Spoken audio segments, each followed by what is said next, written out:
You're listening to the Native Plants Healthy Planet podcast, presented by Pinelands Nursery. Here are your hosts, Fran Chismar and Tom Knezik.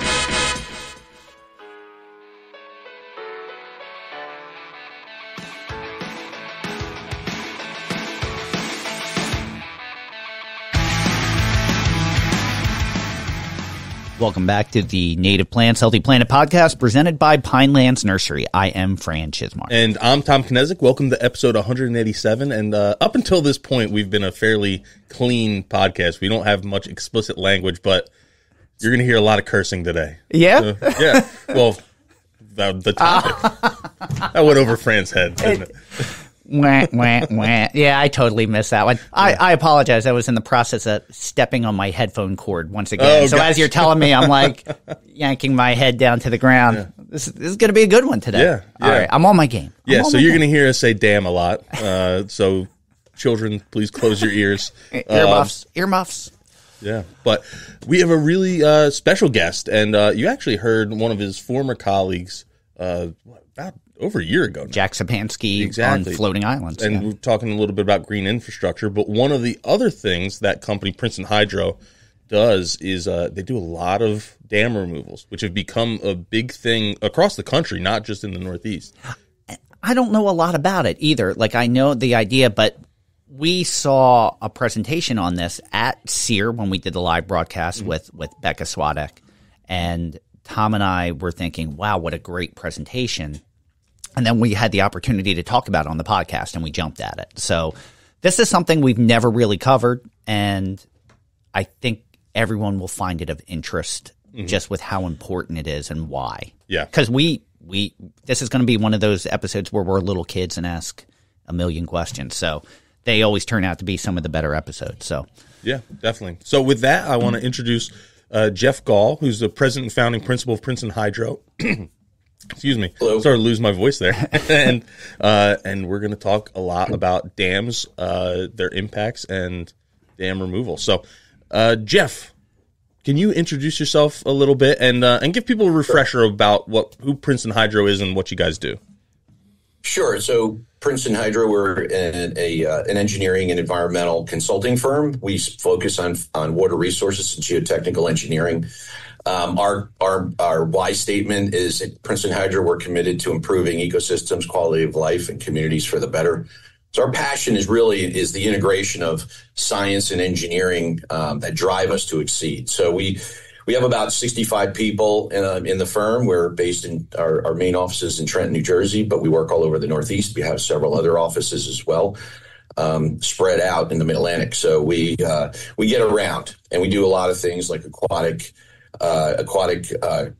science and consulting for a lot of the large lakes. So as we talk about dam removal, I'll caveat, I love lakes. I love lakes that are in use. I love lakes that are there for use and people, for people. So it's something that is really, as we'll talk about, is the disuse of dams. Mm-hmm. So and I've been around since 1998 when we formed the firm. And with Mark Gallagher and Steve Souza and Fred Lubnow. So it's been a great experience to date. One of the things you said about using the word dam, when we would go to Vermont for vacation and my kids were little, there was a road called Dam Road.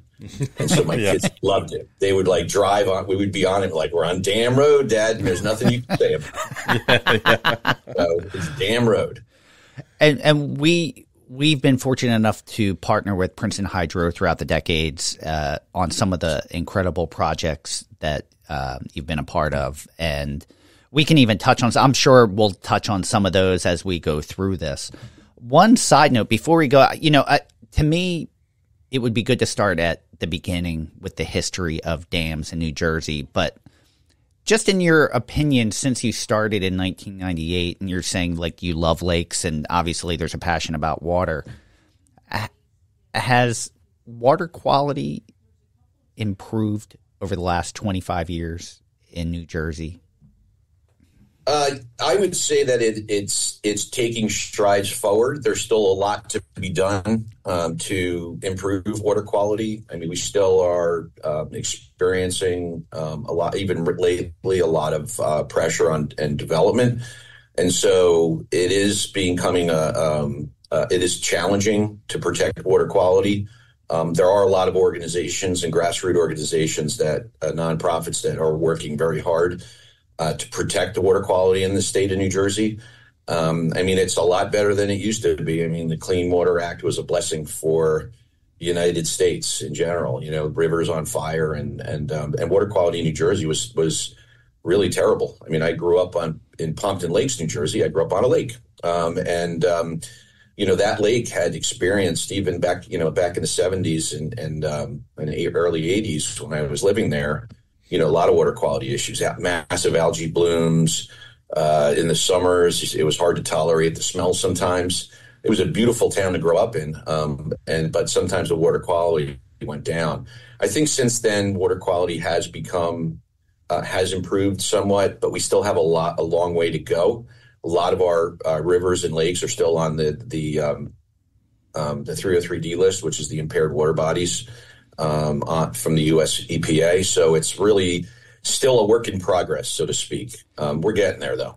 I feel as if the conversation of water quality is happening more often now, and I wonder if some of that is sparked. I was just recently at the State Soil Conservation District meeting. And DEP did a presentation on just climate change impacts and what are we doing with all this excess water as we keep building. You know, how more frequent 100-year storms are happening and things like that, and how it changes how we design things, and just what are we doing with all this water and how it impacts everyday life.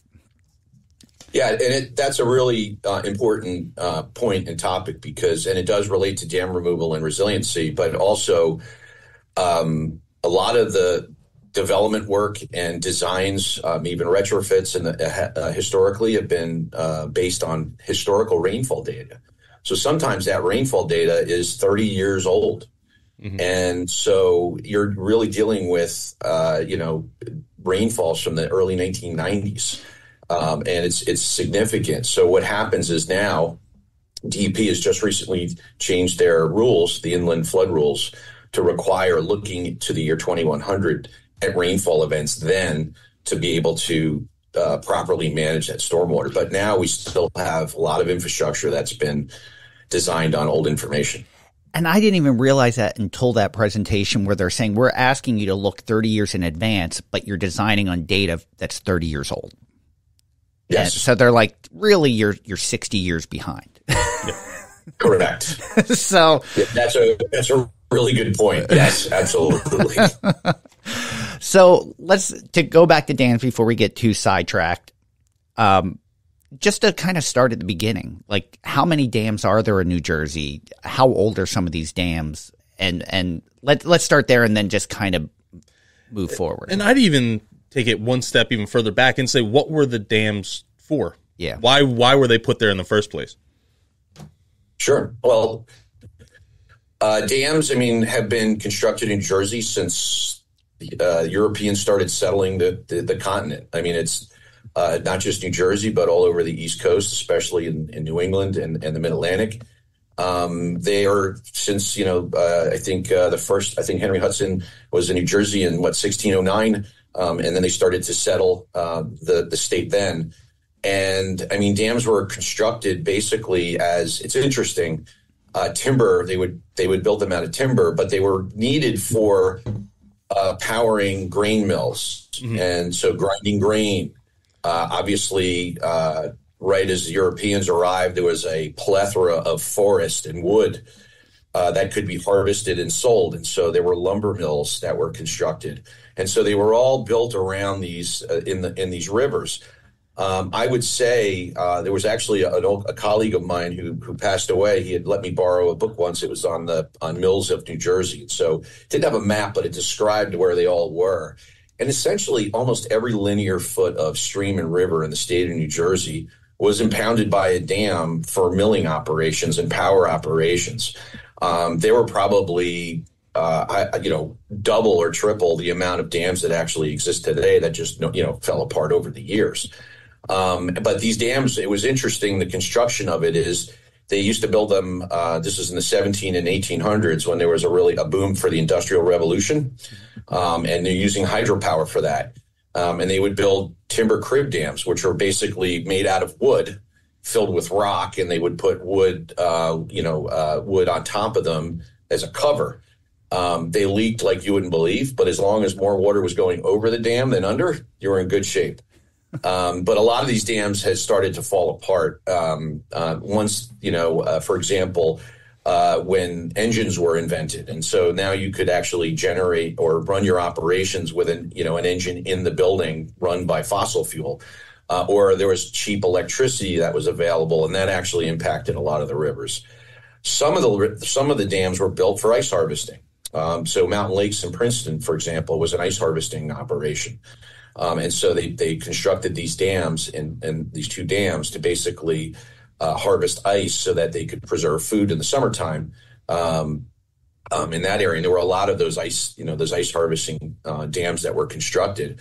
And then in the 20th century, that's when we started getting these much larger dams. So, for example, the Columbia Lake Dam that was just removed a few years ago, that was built in, I think, 1906, and that was one of the first hydropower dams in the state, so it actually generated electricity. And then there were also other types of dams for recreation. Lake Apatcong actually was not, and Musconetcong were not originally built for recreation. They were built actually to supply water to the Morris Canal. And so, and basically, as that was sort of the high point there, and they would, to connect the Delaware River with the Hudson River, and so that was vital to that. But there are other lakes that were actually built for recreational purposes. Midford Lakes down in southern New Jersey was built as a vacation community originally. Lake Mohawk as well was also a vacation spot and was built for recreational purposes. And then there were also, obviously, Monksville Reservoir, Wanacue Reservoir, Spruce Run, Round Valley, Manasquan. There's a number of dams that were constructed for water supply, and they're still functioning and serving humans today as well. And then to add to that, concerns about flooding in the 60s and 70s, the USDA, the Soil Conservation Service, which is now known as the Natural Resource Conservation Service, built a number of flood control dams. So right now, in the dam safety database, there's about 1,700 regulated dams in the state of New Jersey. Wow. I wouldn't have guessed that. If you were to ask me to have guessed beforehand, I don't think I would have gone that high at all. I don't think I would have guessed over 1,000. Yeah, and it's big. I mean, there's a study done by Brian Graber at American Rivers a couple of years ago in New England, for example. They think there's like 14,000 dams just in New England alone, and that doesn't include culverts and other types of structures that block streams. And so it's a big number. As you started talking about historical dams, I started thinking in my head real quick, like, which ones have I visited? Like, I've been to Batstow Village, which they still have the mill there and will operate it. And what's the one in Crosswicks? Tom, do you remember the one right outside of Cream Ridge? You know the one I'm talking about, but that's a historic but I don't mill site, and they'll run that. Yeah. I just can't remember the name of it. But I started thinking of all those that they still kind of use for historical purposes to show people how mills were used and things like that. Yeah, and some of those are maintained, and they're the New Jersey Department of Environmental Protection Dam Safety Bureau regulates them through the Dam Safety Act of New Jersey, and the ones that are operating and in use, it's fine. There's they serve a purpose. Providing historical education is important as well. So that's also an important, aspect of what dams serve. And now I have other questions, but I don't want to get sidetracked way too early. I'm writing them down so that I can bring them back up. When did the idea of dam removal kind of come into play, and why, and how many dams have we removed since then? Sure. So that's an excellent question too, because up until probably the 60s, there were probably not a lot of dam removals for other than maybe if they failed or it was targeted for decommissioning. American Rivers has been tracking dam removal since they collected data back to 1912, but in the 2000s, they've been actually every year compiling the number of dams. So since 1912 in the United States, through the end of 2022, there were 2,025 dams removed, at least found or recorded in the United States.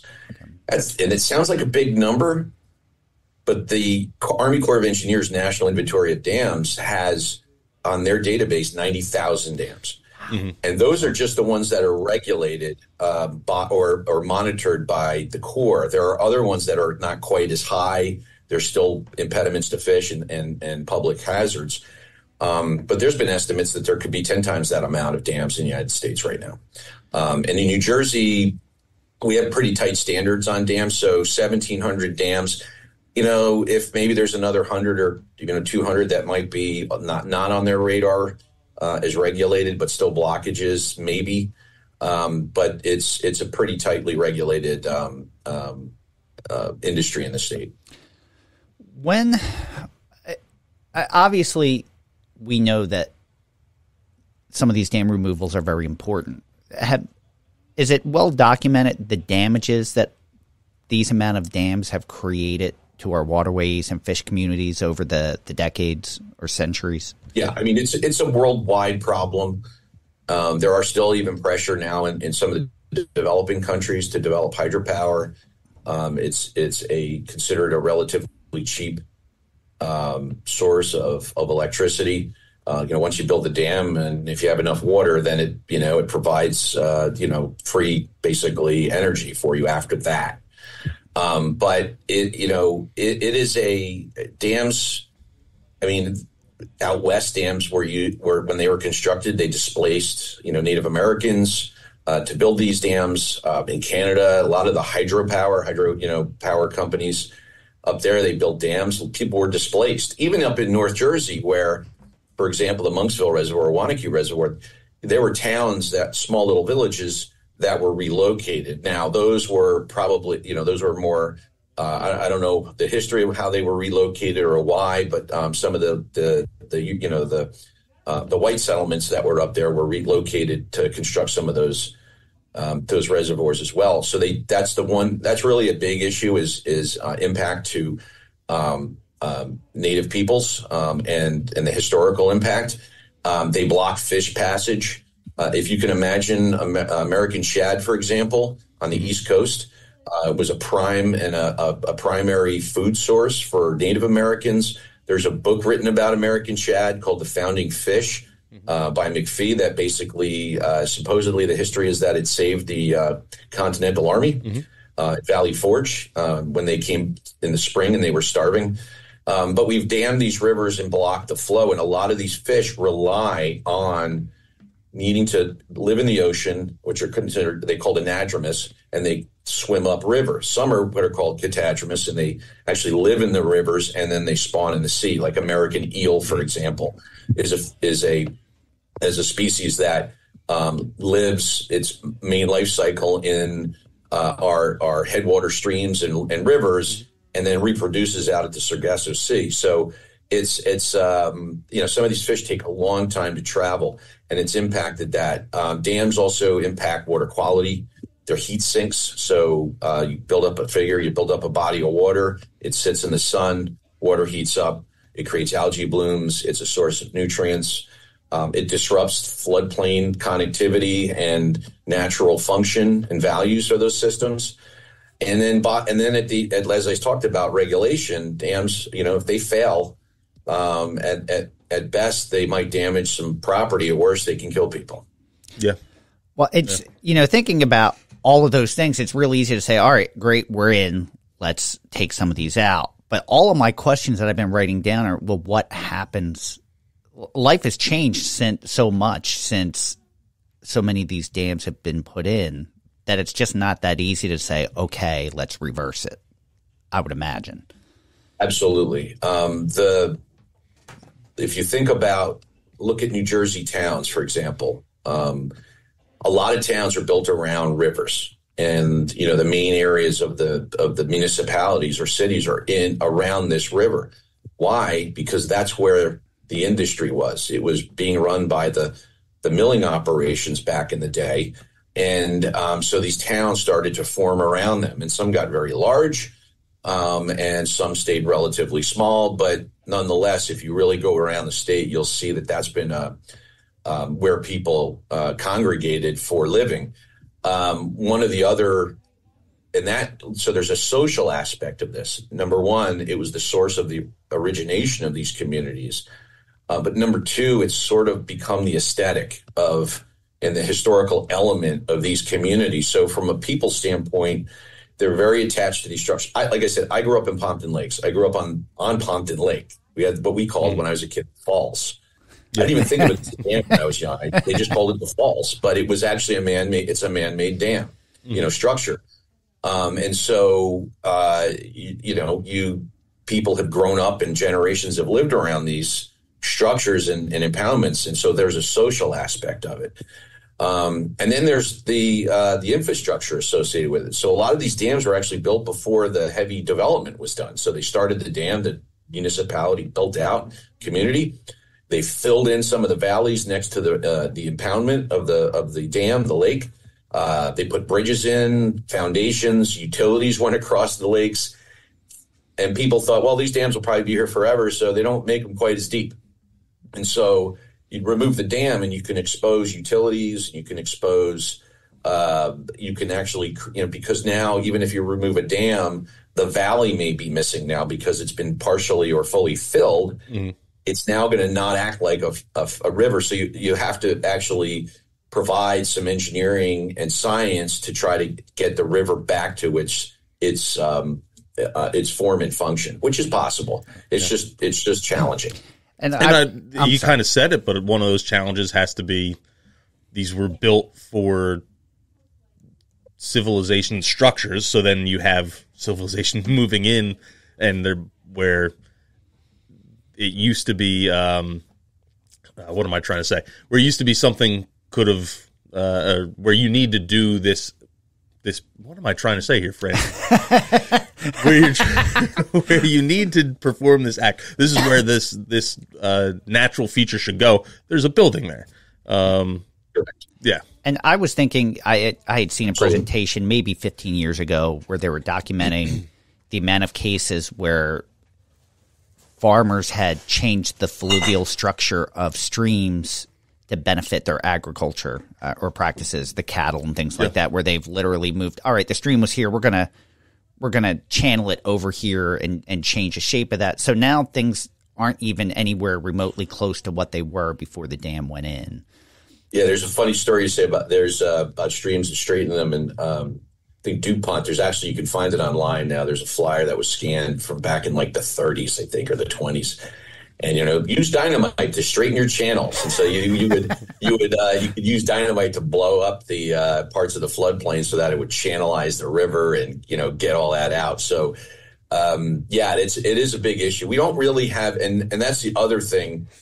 I grew up in an area that I thought was very natural. I played on the lake, streams. We ran around in the hill areas around our town in the borough of Pompton Lakes, but we had the DuPont plant. I'm mentioning DuPont a few times. I'm not advertising for them. DuPont, which heavily contaminated Pompton Lake. There was a stream coming out of DuPont that basically was called the Acid Brook, and it's labeled as such on USGS maps because of the contamination that was seen to come out of that area.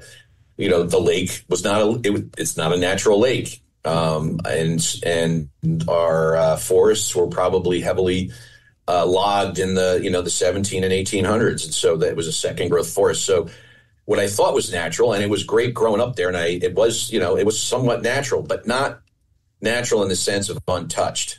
So you're right. There's a lot of manipulation going on in our region. Even I was thinking, and I hadn't thought about this before, just how the quality of some of these streams have changed. They've been daylighted, or the riparian buffers have been removed. So instead of being shallow and wide, they're narrow and deep. And I thought about that. My wife and I were visiting Font Hill over in Doylestown, and they were talking about this huge stream that used to be in the back, and they channeled it. But when you go out there, there's almost nothing there except for the bed, there's like a trickle of water that used to be their main water supply that they would channel towards the mansion. And I was thinking, so many of these things have changed just from infrastructure. Do we even, and I know I'm getting ahead, but how do you even design a dam removal? Is it even possible to know what will happen? I know there's fluvial geomorphologists that work on these things, but can you really 100% predict what will happen when that dam comes out? The answer is you can't make a 100% prediction, okay. But you can get real close. When you're designing a dam removal, you're not just trying to figure out what's the dam made of, how are we going to take it apart, but a lot of these impoundments, even these, I just want to sort of provide a definition. I say run-of-the-river dam, and I'll say that a few times. Okay. Run-of-the-river dam is a dam that doesn't provide any flood storage. It's just a spillway from bank to bank. Okay. And so there's no impoundment with it, it's the run of the river. But even those run-of-the-river dams get sediment behind them. It impounds sediment. We're working on a project right now, Paulina Lake Dam Removal for the Nature Conservancy and DEP, and that one has about 66,000 yards of sediment. So you can't just take the dam out and let it go. It's going to have a massive impact. A colleague of mine, Eric Sildorf, once said, the one thing that, for example, freshwater mussels can't run. Yeah. So if you send too much sediment downstream, they can get smothered. It can impact the channel capacity, could cause flooding, and it also can hurt fish and the turbidity in the water. So you have to figure out the configuration of the sediment, what's it made of. We'll go in and do borings. We'll collect samples. We'll look at, how the river is functioning right now. We will look upstream and downstream. As you said, that was a good point, looking at the geomorphology of the region. Is it bedrock founded? Will it head cut? Are there any other types of infrastructure? Has there been infilling? Might we need to armor an area that now was historically filled and is now a road? And so those are the kind of things that we have to really look at. We do investigations for utilities. Do we have to either relocate or lower a utility, or do we have to armor it in some manner? And so there's a lot of different aspects of it, but there's a lot of great data already out there on dam removals that were completed. So, for example, we can look at, we have an impoundment with 66,000 cubic yards in it. If we released it, maybe we predict 40,000 of it might be migrating downstream. Not all of it. Some of it will stay on the banks. But what's the carrying capacity of the river? In other words, rivers, and that's what would cause the sedimentation in these impoundments. The rivers, they're basically, I call them the conveyor belts of mountain decommissioning, right? So they're always carrying sediment. Sediment transport is a natural function of river systems. So what we'll also look at is, what is that river carrying on an annual basis anyway? And then we look at the percentage that we think and the time frame that we think that sediment's going to move to see if it will have any impact on the river system. If we think it's a little bit high, we'll actually do some active sediment removal and things of that nature. Now, also, the rivers also do a lot of the work themselves. You get it out, you take the dam out, you manage the sediment, you create as much as you can. Then you want to get, a lot of times we'll actually try to accelerate reforestation or get meadow plantings in there and seeding and things like that. And so, like you said, there's a plethora of projects that we worked on with Pinelands to stabilize these impoundments and get them sort of on a path to self-sustaining. And I talked about it's not 100%. So one of the things that we've been working with lately and working with DEP and our clients is adaptive management. And adaptive management is where we put in we estimate a budget of what we think might for what we think might need to be adjusted to come back. So we let the river do its, we do everything we can. We get it to a place where we think the river is going to be moving in the correct direction in terms of its restoration. And then if you get some erosion or you might get a minor bank failure or something like that, we want to have the budget to have the contractor go back in and address that. And then, but usually, within a few years, it's on its own and it's on its way. So it's definitely an investigatory process. And there's other things like cultural resources issues. You want, both historical. The dams, like you said, became part of the community and the history. Native Americans, if we're impacting riverbanks, and we're Native Americans using those riverbanks, and might there be artifacts, and then also threatened and endangered species. We know that rivers and their natural functions, will help threatened and endangered species, but we don't want the construction to hurt them. So, for example, listed mussels are a big deal, freshwater mussels. So we got to make sure that we are trying to protect those as much as we possibly can. That's a long answer. No, that's a great answer.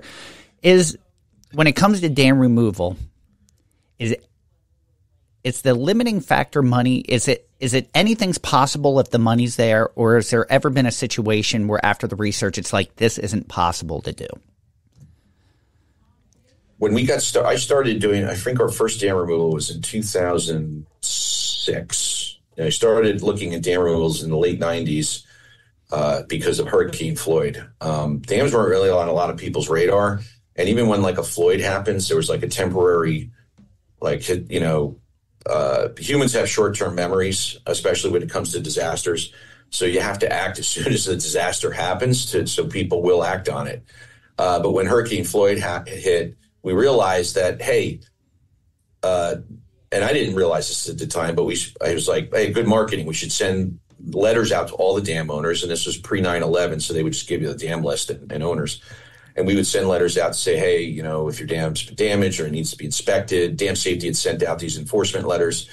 We can help you out. And during that process in 99, I started finding out that there were some funds for actually removing dams through American Rivers teamed up with the National Oceanic and Atmospheric Administration, NOAA, and had funds. But they were like $25,000 grants, maybe $50,000. U.S. Fish and Wildlife Service and USDA would also actually kick in some relatively small amounts back then. But to remove a dam could cost $100,000 plus. And so we'd have to amalgamate, or is that a word? Create an aggregation of funds to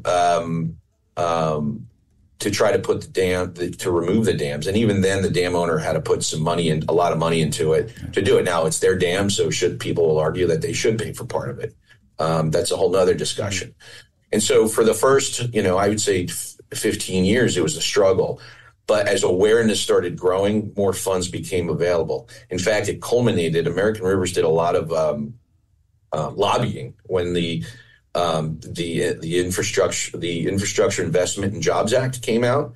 There was $800 million put in for dams and dam removals and fish passage. If you go through that document, you do a word search, you will find multiple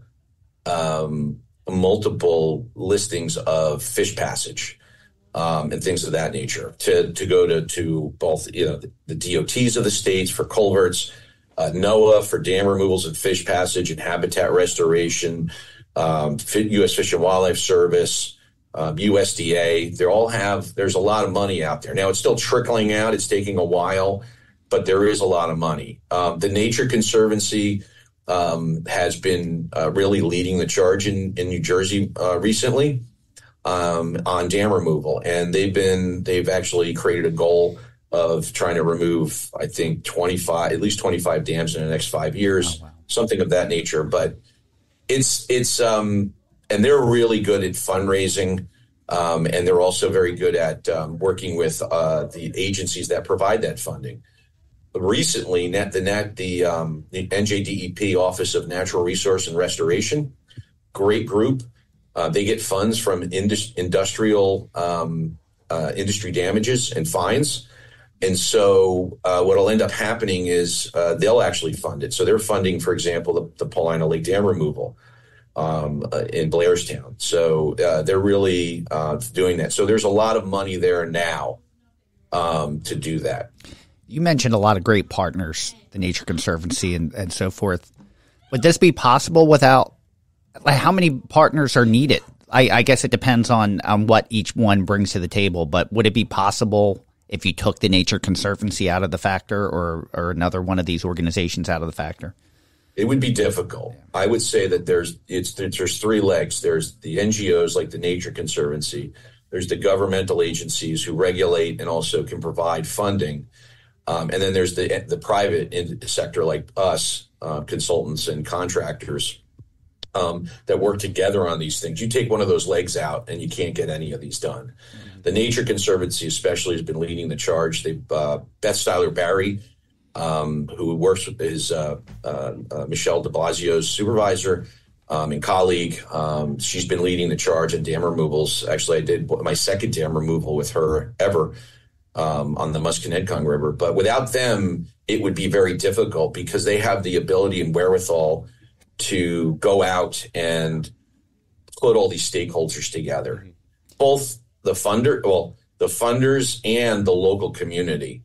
And in the local community, you have people for and against it, and they're very good at working with them to try to make the best of the situation. But yeah, without those NGOs or the federal agencies, these dams would be in big trouble. Yeah, and this is probably a basic question, but who typically owns these dams? Are there any privately owned dams? Or are they, because they're in some cases like public waterways, and they're in a public waterway, are they not, or is the owner in question, I guess? Yeah, so it's all over. I mean, governmental agencies own these dams, private landowners own these dams, and so it's a mix. Even the ones in the river, property boundaries in some communities go through the river. So as an example, we worked on the Finesville Dam on the border of Warren and Hunterdon County. And that one really, it was owned by a private landowner who I don't think realized what he got into when they bought the property, then realized he had a dam. He was resistant, thought maybe he could do some hydropower with it or something like that, but needed some convincing that it was going to be very expensive to repair it. And so he finally bought into the fact that it would be better because there's money to remove the dams. There's no money to repair them. Given to you. You can get a loan from this, from dam safety, but it's a loan. You have to pay it back. Yeah. Interesting. How much time from first concept where you start researching what needs to be done or if it's possible till the moment the project is finished? How much time elapses in that step one to the last step? I always say the planning and the design and the permitting are years, and the dam removal is weeks itself. So yeah, it does take a long time. There's number one, I think the biggest issue or the first topic or issue you got to manage is stakeholder engagement, making sure the community is behind it. And if they're not behind it, at least they understand it. So like you said, Tom, if there's a private landowner but this pond's been in the center of a community for 200 years, well, they're like, well, that's our lake. And you have to say, well, no, it's not. It's this one person's dam, and there are other property owners or municipalities that own the impoundment. But it's that person's responsibility, and by law, they're responsible to make sure that dam stays in compliance. And if it doesn't, they have to pay for repairs or to remove it. Excuse me. And so it's getting them to understand that is a big deal. Then, and that can take a few years just to get that topic out there. And then there's the fundraising to do the permitting and design, which can take another year or two. And then there's the design and permitting, which also takes about another year, basically a year and a half from start to finish on design and permitting. So if you're going to remove a dam, there could be 4 years of time that could elapse. Excuse me, I'm sorry. Bless you. There could be 4 years of time that could elapse before the dam removal happens. And then, like I said, 4 weeks later, 8 weeks later, the dam's gone. Well, it made me think, Tom, of your family's property up in Gloversville. Now, that lake was created by a beaver dam? I think it originally was a beaver dam. Okay. That then the owners of the property then reinforced, and then it's kind of goes back and forth with beavers damming it up and not damming it up. But, I think of like some of the interesting flora that occurs there now because of that. Yeah. Like you have pitcher plants on bogs and this things is like that. in the Adirondacks. That's actually a really common thing, where you'd have beavers come in, dam up a waterway. The waterway would would become a pond or a lake, raise up, and basically I forget the exact process that would happen, but you'd have a chemical reaction under the ground, I think because of the anaerobic conditions, and then it would actually form bubbles and raise the former like peat that was on the ground up, and you'd have these floating islands. Yeah. And it's really common in the Adirondacks, but driving by, you wouldn't know that's what it is. It's like you have to be out there and you're standing on. I'm like, this is sinking as I'm standing on top of it. But yeah, it is. But you have a lot of carnivorous plants. It's a really, really interesting environment. And I was thinking, like, that property was partially bought because of the lake that was there, and the house was built in such a way with windows overlooking the lake. Now, if someone were to come in and say, "We have to take this dam should really come out," like I can understand the emotion behind some of this. Someone going, absolutely, "Wait, like it's a big deal." That's got to be difficult. Yeah, and these people, it's like you said, they bought it based on the market that, a water view is, they paid for that water view in addition to the house. Sometimes they say, look, we're going to give you the house for free, but the view's $1 million. So, that becomes a real big issue. And again, like I said, a lot of those big lake communities, those dams aren't coming out anytime soon. They provide a big economic engine for regions like, look, Lake of Patcon is a huge economic engine for the state of New Jersey and is vitally important to the economy and humans. And so that's a dam that they're going to maintain and not come out. But then again, the state owns that dam, and they have the wherewithal to keep it up to standards. When the dam comes out and the change has been made, how much? And I'm sure this varies for every situation. Is there a lot of, and Tom and I visited job sites where they think the water's going to go one way and the energy is greater and it's forming its own path, and you have to hard channel some of the, like, what methods are used? I'm assuming that in some cases maybe you can use core logs, maybe sometimes it's root wads and rocks. Sometimes it's cement. I would imagine based on the scenario, it could be anything. Yeah, it can be a combination. I mean, in low energy systems, biologs are a great, or core logs are a great option for that, and they're even great just to use in general in the landscape when you're trying to stabilize an area and restore it. But yeah, depending on the situation, wood has become a real tool that consultants have been using now to try to naturalize these river systems. I mean, historically, rivers were, they were chock full of wood. I mean, if you can imagine, there's no humans around and the trees are falling and growing. And so wood habitat was extremely important to fisheries in the area. So adding wood also provides both armoring and habitat as well. And we use a lot of core matting. So, for example, we just completed a dam removal on the Musconetcong River on the Beatty's Mill Dam in Hackettstown. And so we stabilized, we put the river back where it should be. There was an erosion channel around it. So we filled that in, make a floodplain and wetland out of it. And then we put, a relatively thick a biodegradable fabric down and seeded it with both temporary and permanent native seed mixture so that it could grow. So there's a lot of different opportunities. In a lot of cases, rock is absolutely necessary. Bridges, infrastructure, a very tall embankment. You might need to armor at least the toe and make sure that it doesn't get undermined and erode, and then do some bioengineering above it. So there's a plethora of opportunities for stabilization. Tom and I visited a job site where they wanted a kayak path, like this meandering kayak path. But unfortunately, it was at the confluence of two rivers. It was like the Cooper River and the Delaware River, and they couldn't understand why everything was washing out. And it was like that energy. They were thinking that the energy shouldn't be that great. It didn't make sense, but the energy was obviously so great that it was, the only thing we could say is let it form its own path and then go out. You can either hard armor or you can let it form its own path and go in and plant around it. And that's another good point too, because people think of, we're losing our lake and there's going to be no opportunity, but the reality is there's still going to be a river running through it.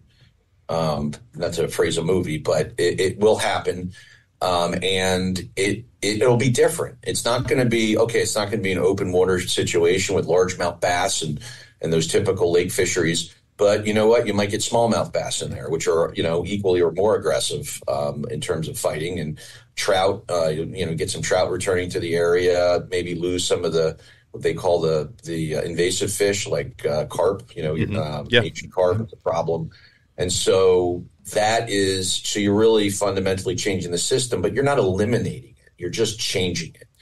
And your point about access, we also on dam removals can provide access. So you think about it, you remove a dam, you now have an impoundment. You now have sort of a clean slate. So you have houses around it. We did one recently, and it was completed in 2022. And there were several homes were along this impoundment, and they were worried about access to the water. So what we did is we reinforced the retaining walls that the impoundment had initially gone up against, and we built some stone steps so that now they could walk down to the river. And they ended up being very happy about it. So those are the things where we can, yes, you're going to lose the lake, but we can also provide accommodations to allow somebody that live next to the lake to still enjoy the river. Yeah. Which is wonderful. Sure. That makes it easy. Well, no. Easy. Still would rather have. I think they would still rather have their lake. No, it definitely makes it more palatable, and a lot of times they're appreciative of the fact that you're trying. Stay tuned for more of the Native Plants Healthy Planet podcast, presented by Pinelands Nursery.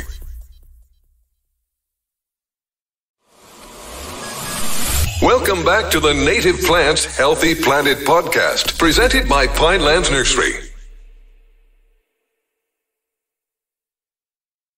Does that, in some instances, reduce their risk of flooding? If in some of these instances where it changes, where maybe it might flood on a major rainstorm, that it fixes those events? Absolutely. They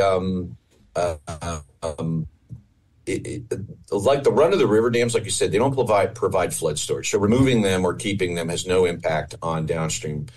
But the houses that live along the impoundment, think about it this way: that let's say a dam is 6-7 feet high, and so the water coming over it is artificially already elevated to that height. Now you get a flood, and that's going to elevate that much further than the downstream area of the river. And so a lot of times we will remove one of those dams, even though under the river dams, it'll actually reduce. I never say eliminate, but it'll definitely reduce the opportunity for flooding of those homes in their other property. Like I was thinking about back in the early 2000s, there was a rain event just south of us in Rancocas along the Rancocas Creek, where I think they got 7 inches of rain in 1 hour, and all the homes along the creek were in floodplains and all flooded. It was a major catastrophe, and I wonder if there were dams there that could have been removed, would it have lessened some of that impact? Like, I know things change, but the 2004 flood or something? Yeah, that was it. So that's where my head's at, thinking about some of those things, saying could you alleviate some of that? The extreme events, no. The answer is no. That would not have helped that watershed. It would the benefits would have been very small, simply because now if the dams failed, and some of it is an issue. So, and actually I'm a little mistaken there. So in that flood, actually in Medford Lakes, the failure of one dam actually cascaded and caused the failure of dams downstream. Okay. So it actually also raised the elevation of those rivers. Now, and then locally, for example, it likely had caused more damage than it did before. But overall, the damages were, that's, I would say, a percentage of the total damages that had occurred. Okay. If they were removed, there might be a little less damage, but how much, is that? But also the people there, they value their lakes. This is like the Medford Lakes area, Birchwood Lakes, and Lake Pine. They all they value their lake systems, and I think they understand the risks and understand what they need to do to maintain their dams. And that 2004 storm was a big lesson. It kind of woke everybody up to go, oh, wait, there is a dam holding up our lake. And so when we rebuild it, let's make sure it doesn't fail again. Yeah. So we get to talk, I guess this is a part where now that we're talking more completion, we get to talk a little bit about plants, because native plants are important to stabilize those banks from erosion control and provide shading. Have you ever, when these dams are removed, has there been cases where maybe there were still native plants in the seed bank that naturally they started to rebound? Obviously, they're supplemented because you need plants there now to hold those banks, but whether it's live stakes or containerized plants or bare root. But do you see rebounds that way? And how is wildlife? Is there documentation of wildlife and usage after the dam's removed? So dams, when they're removed and the sediment is exposed or the lake bed is exposed, what happens is there is call it bank seed. I don't know if it's in there for historically or it was there, depositionally from seed landing in the water. But people would be surprised that a lot of the myth behind a dam removal is it's going to be a mud pit, and it's going to be ugly and muddy and in perpetuity. And the reality is usually the season after you remove a dam, the growing season, it bursts green.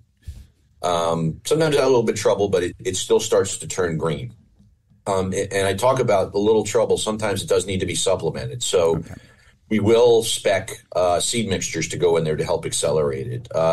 Like I said, we talked about actually before the podcast started, the Nature Conservancy. They actually like to, they want to reforest their floodplains, which is great. And so what they'll do is they'll go in and plant trees to help accelerate that. It's interesting too, because a lot of the seed bank is I'll call it relatively prior to invasives, showing up and taking over. So a lot of the native plants will come back, but you do have to be diligent. Japanese knotweed and Phragmites is a major threat to these systems when the dams are removed, and so you have to do monitoring. Preventative planting is always obviously the best bet. You may have to go in there and treat if they do take over, but if you can get, like, for example, a site forested quickly, or and I mean quickly in a decade or so after you plant your trees, then that can help shade out some of those invasives.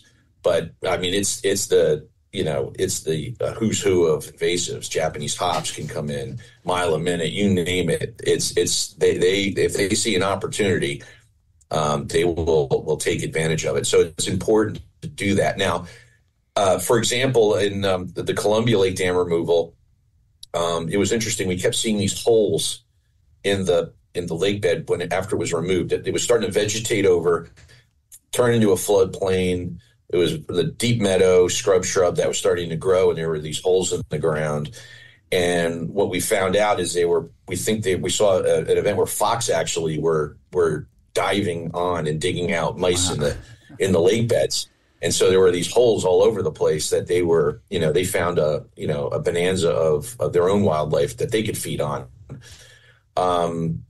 So, and then obviously the return of anadromous fish. The Musconetcong River, the removal of the Hughesville Dam, and we removed dams downstream of that, but it was the removal of the Hughesville Dam. Literally the next spring, shad were found, and one of our colleagues, actually, Clay Emerson, caught shad just upstream. Oh, wow. He was fishing for something else because that's illegal, but he was fishing for bass and things like that up there. But he caught a shad. Wow! And so so it's something that is. It's a very quick return. That's the one thing American River says, that the dam removal is one of the most positively impactful methods of ecosystem restoration. So it's a big, it's definitely a definite positive, reaction if it's done right as well. So you got to have it designed right and implemented correctly. Does it become more difficult in the decision if it's an area that's an estuary, maybe it's brackish. Like I'm thinking of the Meadowlands, which was originally freshwater, and then after weiring and floodgates and things like that became brackish. I guess you can't go back from that. It's never going to be freshwater again. But does it impact some of these areas where it may make it, where it's freshwater, make it brackish by doing some of these things? Yeah, we actually there's a dam removal we did up in Massachusetts, and it was the first blockage on a tidal stream, and we knew that when the dam was removed, it would return the tide system back, and so we removed the dam, and that was the goal, is to try to get more interchange of tidal interchange and exchange, and allow access for more anadromous fish like river herring into these smaller little estuaries. And so, yeah, it's going to convert from a relatively freshwater impoundment to a saltwater or brackish water type system. So it could definitely be a positive, element of the project. I don't think there's too much of a negative kind of, association with that. Even dams that are located like there's a couple of dams that are first blockages, for example, in the Delaware.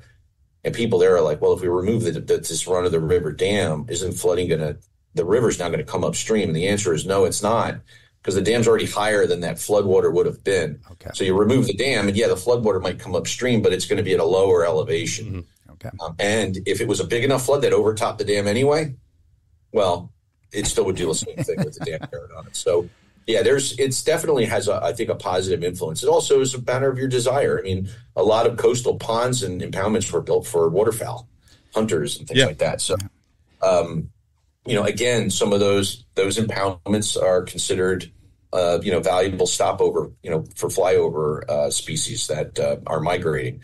So you got to make sure you pick those carefully. Did Hurricane Sandy influence certain areas that needed to be removed, dam removal, because of impacts from Sandy? Sandy triggered the federal, obviously, when you got a natural disaster, a lot of federal money flows in. So there were a number of projects through the Department of Interior, U.S. Fish and Wildlife Service, where money was provided after Hurricane Sandy arrived. So I know there was like 3 dams, I think, in New Jersey that were paid for through that money. One was the Hughesville Dam on the Musconetcong River. All right. So, yeah, it definitely influenced that. People became concerned about dam failures as well. Now, that storm itself, the rain event, wasn't as bad as obviously the tidal flooding. That was huge. But Irene and its sister, Tropical Storm Lee, that came right after it, that caused a lot of problems. And so that was another one that really people started to become aware of. Yeah, my dams it could fail, and I probably need to remove it. I wish I could remember some of the stats that the DEP came saying how more like prevalent 100-year-old storm you will get isn't really a 100-year-old storm anymore. Yeah, it's like how many will occur over the next 20 years. Yeah, and I would imagine. I'm sorry, I was going to say that I would imagine that has to impact what dams are looked at next. Yes, and that's the big deal. We're kind of going back to where we talked about initially, where storms, especially in the Northeast, are becoming more intense. So, we've been using a 100-year storm that we consider is using information from 30 years ago, and so is it really a 100-year frequency storm today, or is it something lower than that? And it's not really that, and the 100-year storm is something higher. And so that's the big changing issue. And that's where, I don't think the Bureau of Dam Safety has changed their requirements yet for I got to check, for using higher flows, but land use has through the, if you need a flood hazard permit or you're doing stormwater design, you have to use the year 2100 to compare what it's doing now and design around that. So we're starting to come around to figuring out that, the 100-year storm is happening a lot more than it was, and maybe we can't really call it the 100-year storm anymore. Well, I was thinking, my entire life, I've lived within an hour of where I grew up. So over 50 years, I've been in this area, and I think of just in the last 5 years, how many tornado warnings we've gotten. I don't remember ever, maybe one, like my entire life up until like the last 5 years, and how many we've had one go through down the road, and the amount of 3-inch, 4-inch rainstorms happening like very quickly. Now I know we're in an interesting area where coastal plain and Piedmont kind of meet along the river, and it's the systems are always a little more volatile, but there's really been a change, at least to me, in the last 5 years. Oh yeah, in Hopewell Township in Mercer County, when there was actually an isolated storm that dropped like 10 inches of rain in less than 12 hours, and then it was followed up by Ida, and the combination of those two obliterated. I went to look at streams. I couldn't find the stream. It was gone. It was obliterated. You could see all the stone around it. You knew there was a stream there, but you couldn't figure out where it was. Wow. And it made it unrecognizable. It basically, these events are becoming what I call geologic events. They're literally changing the geological history, at least the superficial geologic history of areas when these big storms happen, and they create sudden massive changes to our river systems. And when you calculate in the amount of impervious surface we now have compared to historically, those storms become greater risk. Well, and that's another question. So, are we getting more storms and we're getting more flooding, coastal flooding? Or is it just that there's so many more people there now that we're putting people in harm's way? And that I think it's a combination of the two. Definitely climate change is having a huge impact, sea level rise, intense floods and storms. But we also have more people going to these areas. And so what we also know is dangerous is actually kind of attractive and relaxing at the same time. So it's definitely, and it's a huge economy, especially like on the New Jersey coast. It's a big economy. So it's definitely a challenge. Yeah, that's going back to Hurricane Sandy, that had from a dollar figure was the most expensive hurricane ever at that point, at least, I believe. Yeah. But you think it really wasn't it was a powerful hurricane, but it wasn't nearly what Katrina was or some of these monster storms that would hit the Gulf Coast.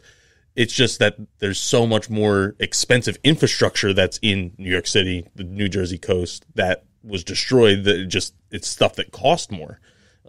Was a lot of that. Yeah, so absolutely. It wasn't like the storm was that much more impactful. It's just things are a lot more expensive. And what did people do? They got brakes on those damaged houses, and they went and built bigger ones. Yep, exactly. Yeah. What's your favorite dam removal success story? Is there one that really stands out where something happened that you didn't expect, or just it happened exactly as planned? That's a great question, and I'm not sure I've ever really thought about that. We've, as a firm, we've been involved. Not involved. We've actually, from construction to completion, or from design to completion, have been involved. Actually, our Pinelands is our 84th dam removal that we've ever worked on. That's a good question. The Columbia dam removal, I think because of its size, that this is located on the Pinelands up in northwest New Jersey. And it had so many there were 3 bridges we had to protect in the impoundment. One was an older, arch bridge that was built back in the early 1800s. Another one was a county bridge that had been reconstructed in the 90s. And then the one downstream of that, but closer to the dam, 1,000 feet upstream of the dam, was Route 80, the busiest highway in the country. And so that was a challenge, and they each required a different set of ways to stabilize them and provide fish passage. But also we've been able now to watch how the floodplain has started to evolve, how the river has reacted. It's a good case study. So I would say if I had to pick one that was most impactful to me, that would be one that was really interesting. Now, we've also learned from our failures. And if you ever read, leadership's, talks and things like that, is, having failures is what you learn from. And so no dam removal is ever perfect. We've had a few that have, exposing a sewer line that we didn't expect would get exposed, or a bank would fall. But we would go in there and as a team member to try to fix it and then learn from it as well. And our clients also, it's good to have clients that understand sometimes you need that adaptive management. So even some of the ones where, for example, on the Hughesville Dam, we had a large bank failure about 2 years after it was completed, believe it or not. And we went in there and repaired it. And then as we were repairing it, realizing that the stream, actually the original stream, was further over than we had thought. But there's been a road embankment, a massive road and railroad embankment that was built next to it, where we didn't see it. So it gave us the food for thought of now, okay, we need to be able to further investigate exactly where this riverbed was, as opposed to where we may look at it from an aerial map and think where it was. And so that was a really a big learning point. Of course, it didn't help that it was like more rain than we've had, like it was continuous all the time. So the banks didn't have a chance to stabilize. And then there was a large sycamore tree that fell in and ripped up. The sycamore roots were like 12 feet in diameter. Wow. It ripped up. So the fact that this tree then fell ripped up the bank and made it worse. And so those are the projects that's a project that I definitely appreciated in terms of learning, and you're always learning on these projects. So every time something happens, a nuance will happen that you'll have to then use that for the next dam removal. Mm-hmm. You can't predict everything, and it made me think of, I think it was a presentation that your colleague Mark Gallagher did at SEER. Was that the one where they found the pit of oil on one of the job sites? That was that was the Lion Gate Park, I think, in Bloomfield. yeah, I think so. Yeah. And he was saying, like, everyone looked into this. No one knew it was there. We didn't expect to find that, but there it was, and we had to deal with it. So, yeah, and that's the thing is, it's like I said, dam removal is more of a prediction than it's a design, but it's also prediction, collecting enough data to try to determine how that river is going to react and how infrastructure will react when the dam is pulled out. And that also goes to funding. So even some of these things, like where funding is limited, so sometimes you only can go with what you have. So you have to make your best engineering and scientific, estimates on what you believe is going to occur, and then based on that experience, do that. So, 84 dams is really something where we've kind of built on and learned over time. Mm-hmm. And so we have a pretty good idea of what's going to happen, but we're also still on those plans. We have what's called a phase 3, an adaptive management plan, so that we can go in and our client can budget for it. Are there any areas of the country that this is like a hotter topic than others? Obviously, it's where the dams are. Yeah, and maybe it's just I'm ignorant to it, but I don't hear about many dams in the Midwest, but you hear about them on the coast more often. Is this Well, I know it's happening across the country, but are there any places in the country where it's happening more rapidly, or it's a bigger issue? It's become, it's interesting. We do a Rutgers course, and we do it online for dam removal, and we were having people in Arkansas and Montana and California. We had a lot of different people on those calls. I would say that it's becoming a really important topic all over the country. The most newsworthy ones are, for example, the Klamath River in California and Oregon. That is one that it's going to be the largest dam removal in the history of of dams. And it because of salmon, the potential extinction of that line of salmon that could go up that river.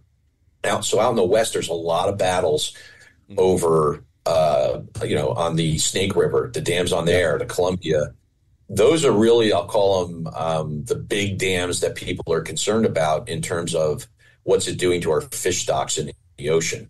And so, and it's also a huge impact on Native Americans, and it has decimated their fisheries.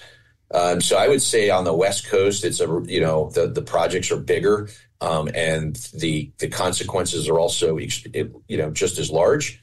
But on the East Coast, it's also and the Midwest. I mean, it's a big deal on the Midwest. A lot of the states there, the Great Lakes, they're trying to do some restoration there.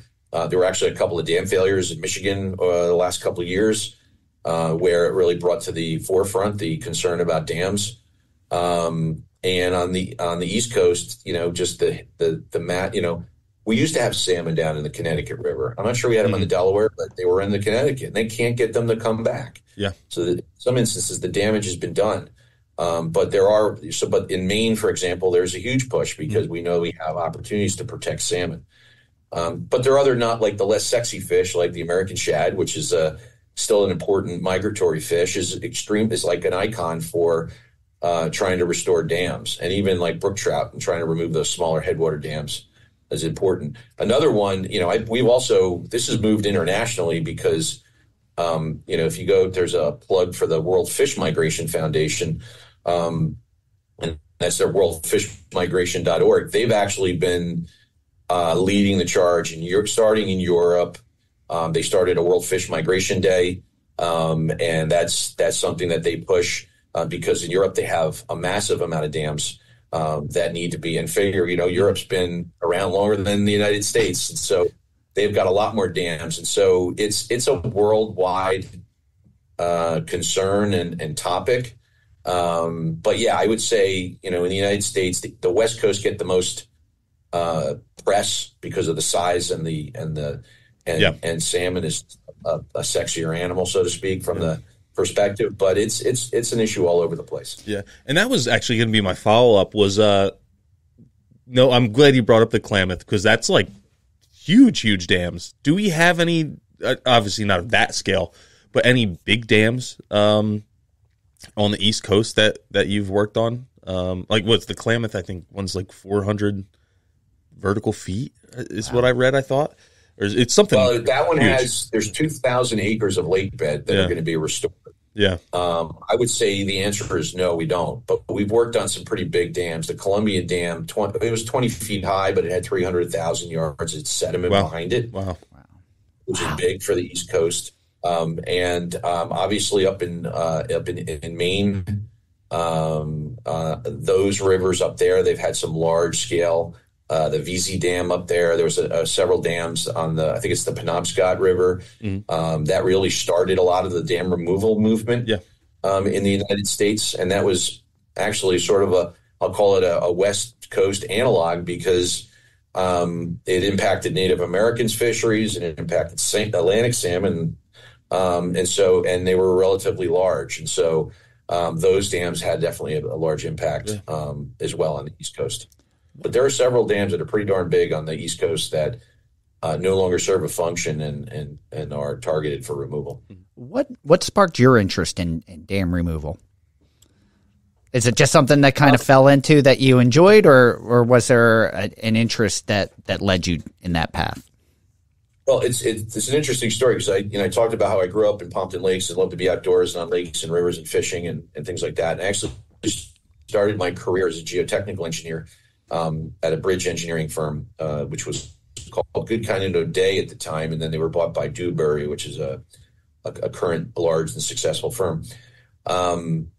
And I started to realize that I wasn't necessarily enjoying that part of it, and so I started thinking about what I wanted to do, and realizing that I wanted to do something in streams and rivers and wetlands. And so dam removal still wasn't on the table there in the mid '90s, but I ended up meeting my current business partner Mark and our former partner Steve and Fred Love now, who's still with us at the firm, and started to do stream restoration work.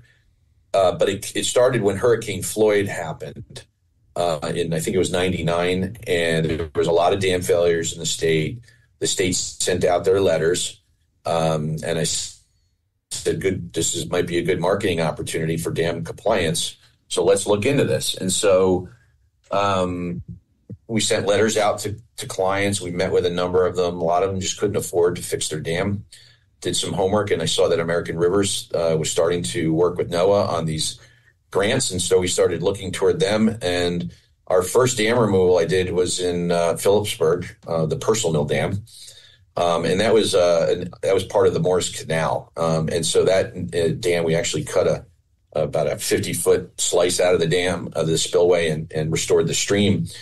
And that's where I started really looking at that. I went to a couple of University of Wisconsin and American River combined seminars. There was a great one up in New Hampshire back in like 2001 I went to, and just really I was like, wow, this is amazing. It was mind blowing that there were people out there who are very interested in dam removal and were pursuing this, but it was at its infancy stage. And so that's when I was like, this is really something. And as a company, we want to be impactful. And this, to me, was one of the most impactful ways to do restoration work. And so I would say that in 1999 was kind of my aha moment of, wow, this is really something. And, it's been great. And now a lot of people are doing dam removals. I mean, it's really gained its momentum, where we would bid on projects and maybe have 1-2 competitors, and now we'll have like 10, which is actually good. Yeah. I mean, it's good because there's a lot of dam removals out there. So there's enough to go around. And so, and the more impactful we can be on these removals and the more removals we can get, and these obsolete dams that are, number one, not serving a function anymore, but at the same time can do a huge impact for restoration. And I'm going to get on my soapbox, but they say we're in the sixth mass extinction on the planet, and rivers have by species probably the highest number of threatened species for extinction because of pollution to rivers and dams and those things. And so when we remove a dam, I can feel good. That I really feel great that there's a sort of maybe helping in some respects reversing that trend. And to see shad and eel and herring be able to then access areas they haven't accessed in 200 to 300 years is really it's an emotional event that occurs. It brings tears to your eyes to see that these fish now can get back. Yeah. When you entered college, did you know what you wanted to do? Did you was this like based on your childhood growing up in that area, or did you find your way kind of? I would say I had to find my way. I mean, I loved fishing, loved all that stuff. Got to high school, discovered girls and my buddies, and then that got a little distracted. I did work. My dad is a general contractor. He built like custom homes and things. So I got involved with that, and I was able to work for him in the summers, his company and his carpenters, and I was like, I really would like construction management. That would be kind of cool. And I again, not thinking about natural environment. So we ended up deciding I would go civil engineering because it would be sort of a myriad of opportunities. So that's when I went to Rutgers University and got my undergrad in 1990 there, and went out and grabbed it. Frankly, I think the economy was a little slow, so I grabbed the first job I could doing bridges. And that's where I got into geotech. And then I just was like, I'm not necessarily, it's a noble profession. It's interesting, but it's not really it's not doing something for me. And so started looking into what I love to do. And there's actually a company that really started a lot of this stream restoration called Interfluve.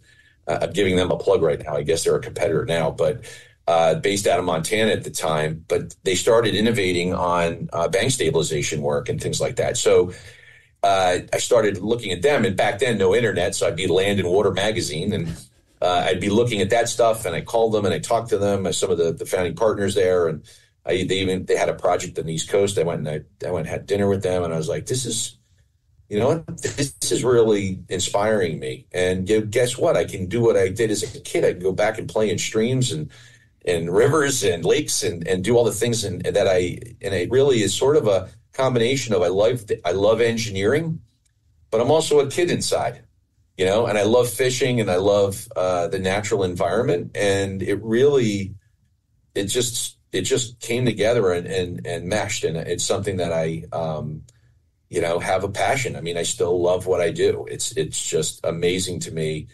Every stream restoration, lake, even a restoration on a lake or a dredging project or coastal resiliency project that we're doing, it's just inspiring to see the reaction of nature and how we can help at least reverse and try to we're not going back to before humans were here, but at least we can restore the functions and values of those systems. Yeah. And that's what really does it. I always find it interesting just how when you meet someone that seems perfect for the profession they do, how they got there. Not only did it help find you or guide you in that way, but for your path to cross with Steve and Mark and Fred, and because we appreciate we appreciate the work that you do, and for it to find you and then for you to find them, it just, those kinds of coincidences just always seem to amaze me.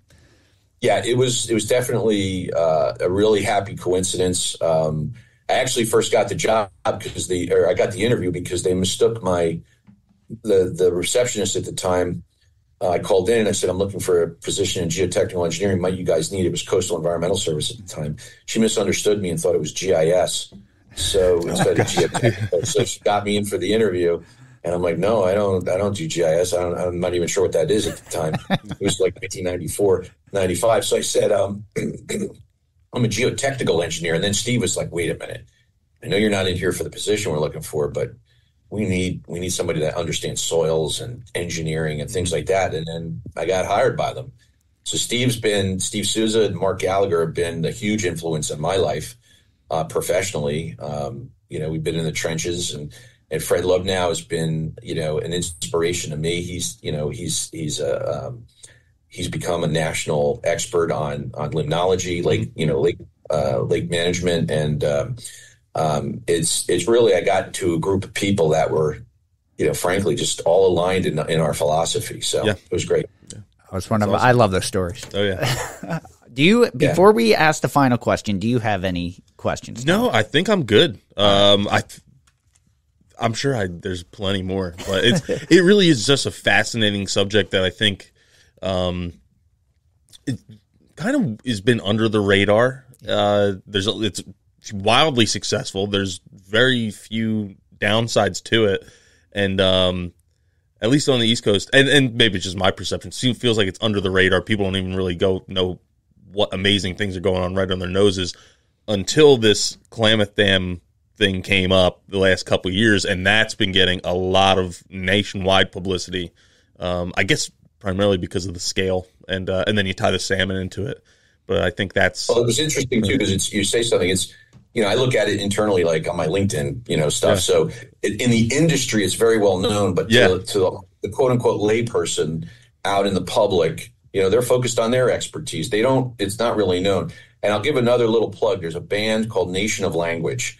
Mm-hmm. They're in their 30s. I don't know if you ever heard of them before, but they talked about dam removal on an Instagram post once. It was just a random thing.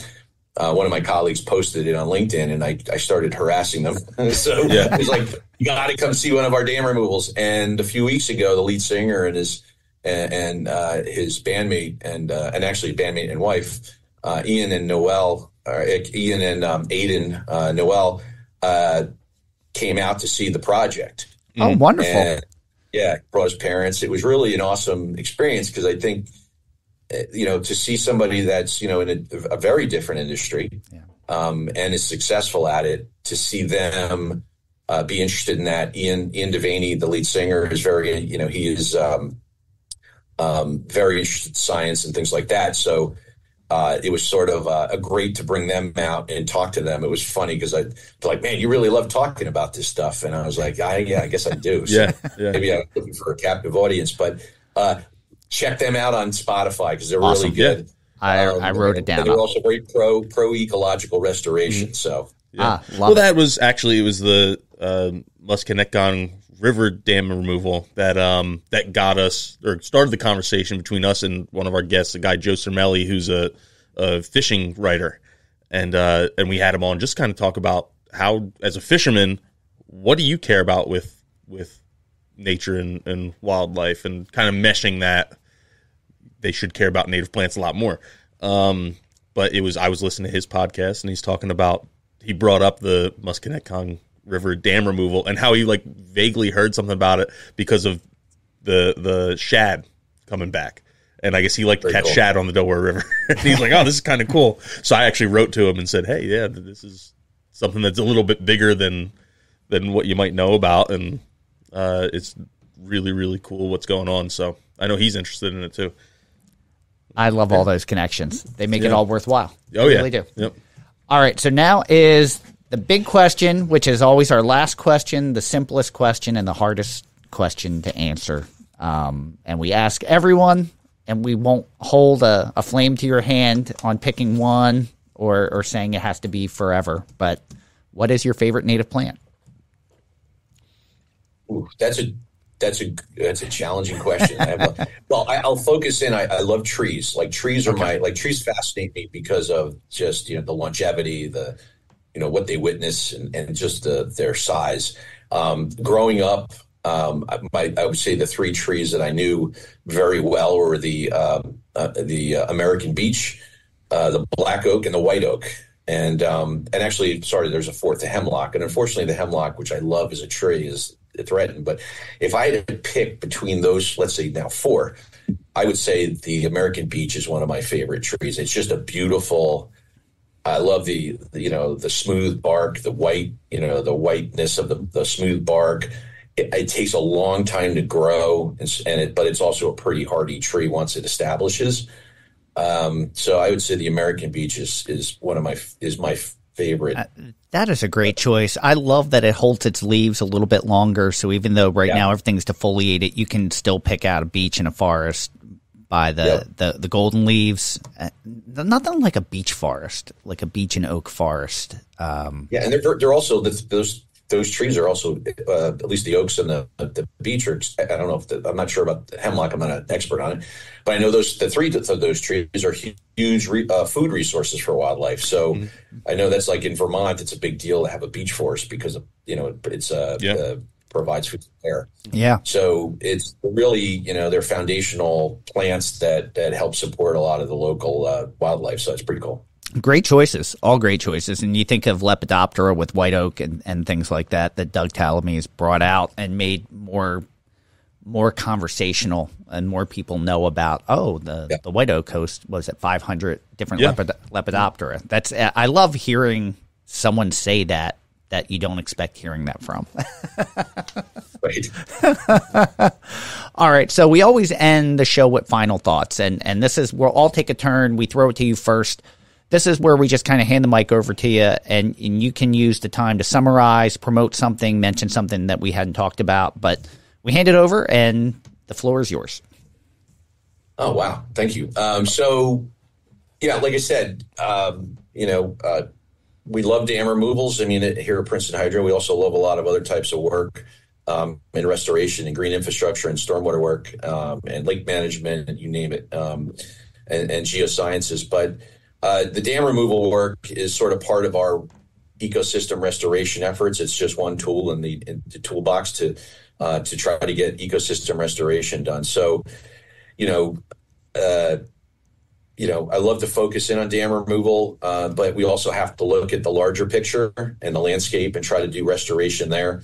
They talk about trying to set aside 30% of the Earth's land for the natural environment, and I think we're not doing a great job at that right now. And so I think there needs to be more done for that. But I'm, as an engineer, I love these challenges and working on these projects. So a couple of, if people are looking for different sources, in New Jersey, there's the statewide dam removal partnership. It's actually started by the Nature Conservancy, run by Beth Styler Barry. If somebody wants to go look at it, it's at newjerseydams.org. So it's a great resource. You can even check out the Nature Conservancy, at nature.org. American Rivers has a massive database and amount of documents on dam removals throughout the state, and that's americanrivers.org.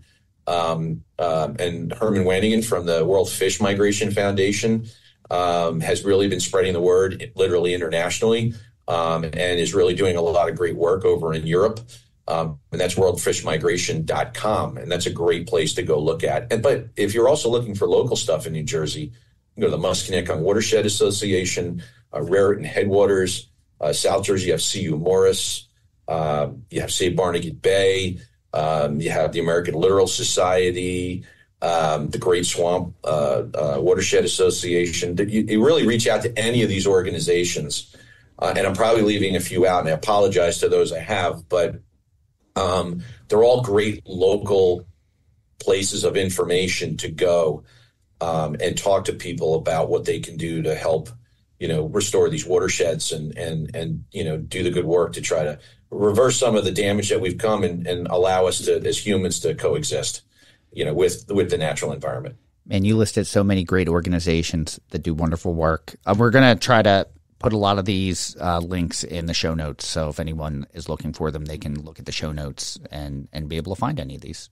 Tom, do you want to go or you want me to go? Yeah. That was a wonderful thought, by the way. I'm sorry. That was a great way to so many great things that you mentioned that we hadn't even talked about. Mm-hmm. I appreciate that. Yeah, and my thought was kind of rolling off of what Jeff just said is there's so many great organizations out there, and if you want to find out more about dam removal in your area, there is probably something happening, at least in your state, I would think. And probably the easiest way is just to find those organizations, whether you know about them already or you just Google dam removal in your area. And I just tried dam removal Iowa, and there's a news story, and then it has kind of the players are kind of listed in there, so you can kind of figure it out from there. Oh, so yeah. And I think that's if you don't know, you want to get involved in this in some way and you don't know who to contact, that's one way to do it. So yeah, that's a great point too, because your story, your podcast obviously is not limited to state boundaries. You guys are, I think, being listened to all over the place. But yeah, there's and again, you could just pick out. You could just pick out Northeast PA or Eastern PA and the Wildlands Conservancy. Another organization you can go. So I'm sure if you Google, river organization or watershed organization in your state, you'd be able to find something. Hey, here's a trivia for Tom. You know what our number one city that listens to us is New York City, which makes sense. You know what our number 2 biggest market is? We're not going state by state, but city. Cities? Big city, yeah. No clue. Is it Philadelphia? No. Philadelphia was like 6 or 7. Interesting. Baltimore. Seattle. Interesting. Huh. Yeah. Really? Yeah. Not what I would have expected, but Seattle is our second biggest market. Yeah. Oh, that's great. That's cool. That's great. Coast to coast. Yes. So my final thought, I was just kind of reflecting on where we're at as a podcast and where we started. We started wanting to talk about native plants, and here we are talking about dam removal. But when you think of all the things that we've talked about, it's just another spoke to the wheel.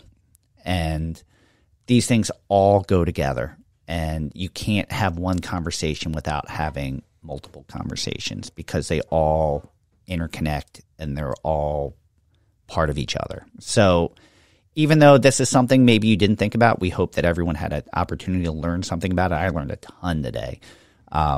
And get involved and ask more questions. It's just one way, and we did tie it into native plants. And so many of these conversations all exist because of each other. And it's amazing how much it overlaps and how much we get to work with each other because of these things. So it's not just one thing, and it's never one thing. It's how everything interacts. And just we hope that you learned something new today with this subject. Yeah, definitely. So there you go. All right. Yeah, so that's going to wrap us up for today. Thank you for joining us. We hope you enjoyed listening to Jeff Gall from Princeton Hydro. For more information, you can visit their website and see all the amazing things they do.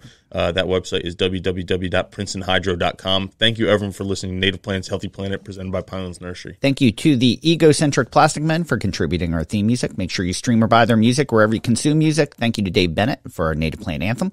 You can follow us on Twitter at Pinelands Nursery.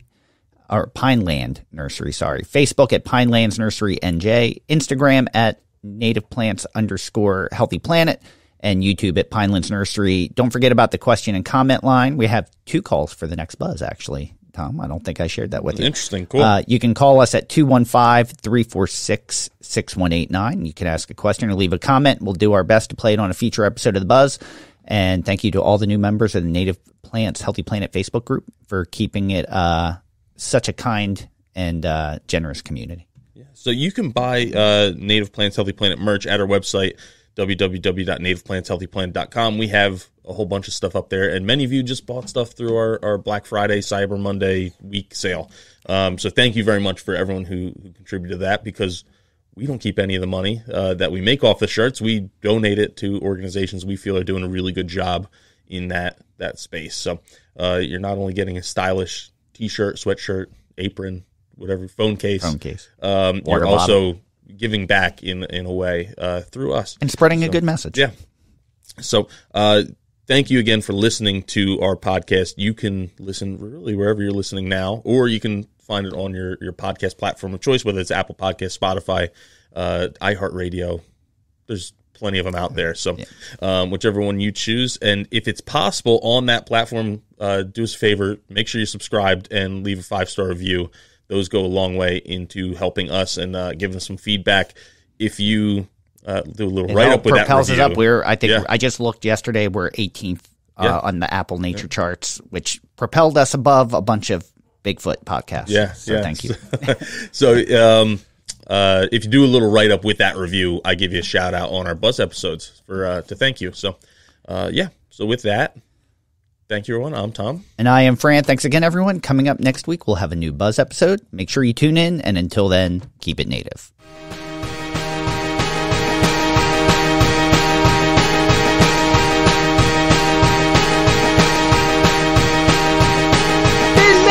Woods, wetlands, and dales grows a bounty of beauty that never fails. Our native plants, so diverse and so rare, treasures of our land beyond compare. From the forest below, soaring oaks above, each plant has a place each family's love. Monarch caterpillars munch milk, wheat so tall, bees buzz about, sipping nectar from all. Oh, native plants, how you grace this land. In your diversity, we will take a stand.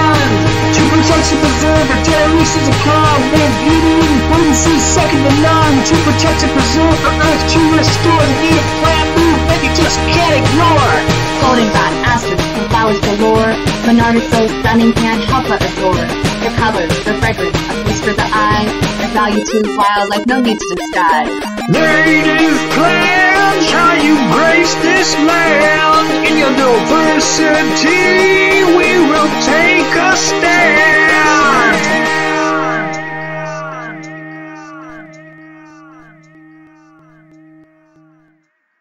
Thank you for listening to the Native Plants Healthy Planet podcast, presented by Pinelands Nursery. Remember to like, share, follow, and comment.